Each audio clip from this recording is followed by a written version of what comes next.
हजरत सैयदना हसन बसरी रहमतुल्लाह ताला अलैह फरमाते, मोमिन जो बंदा होता है ना, मोमिन वो नेकियां करता है ना, फिर भी डरता होता है, यार पता नहीं मेरी नेकी कबूल हुई या नहीं।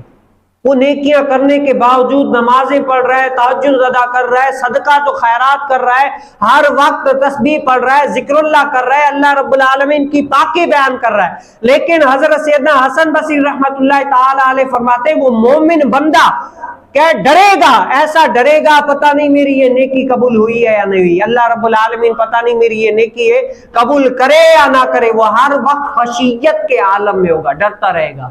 और हजरत सैयदना हसन बसरी रहमतुल्लाह ताला अलैह फरमाते, मुनाफिक बंदा जो है ना, मुनाफिक बंदा वो कुछ पहले तो नेकी करेगा ही नहीं, करेगा तो डरेगा नहीं, कहेगा हाँ मुझसे बड़ा कोई तहज्जुद गुज़ार नमाजी कोई इबादत गुजार है ही नहीं।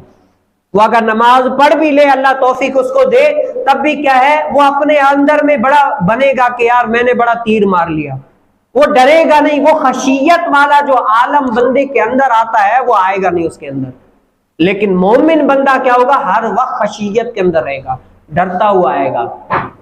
तो हमें क्या है, इतना तो अमाल हमने किए ही नहीं है, इतने तो हम नेक हैं ही नहीं, क्या है, फिर भी अल्लाह रब्बुल आलमीन से क्या है, हर वक्त ये दुआ करें कि अल्लाह रब्बुल आलमीन हमारी ये टूटी फूटी इबादत कबूल व मकबूल फरमा ले। और हमें इस इबादत पर इतराए नहीं। अगर हम नमाज पढ़ रहे हैं ना, तो ये अपने लिए पढ़ रहे हैं, ये नहीं है अगर कोई नमाज नहीं पढ़ रहा तो हम उसको कहें ये भाई गुनाहगार है, ये फासिक है, ये मलून है, ये है, वो है। नहीं, ये जो नमाज नहीं पढ़ रहा उसके लिए दुआ करें कि अल्लाह रब्बुल आलमीन उसको नमाज पढ़ने की तौफीक दे। आप ये नहीं समझे कि मैं नमाज पढ़ रहा हूं, मैं अच्छा हूं इससे। हर वक्त क्या है, अपने आप को कमतर समझे, दूसरे को अफजल समझे। बंदे की कामयाबी तब होती है। और अगर बंदा ये समझे ना सामने वाला बड़ा ही खराब है, बड़ा ही ये ऐसा वैसा है और मैं अच्छा हूं, तो बंदा उस टाइम से समझो उसकी खराबी शुरू हो जाती है। वो नाकामी वाले जो लोग हैं ना, नाकाम लोग, उनकी लिस्ट में आना शुरू हो जाता है। कामयाब बंदा हर वक्त क्या है, डरता रहता है, अल्लाह रब्बुल आलमीन का खौफ उसके दिल में होता है।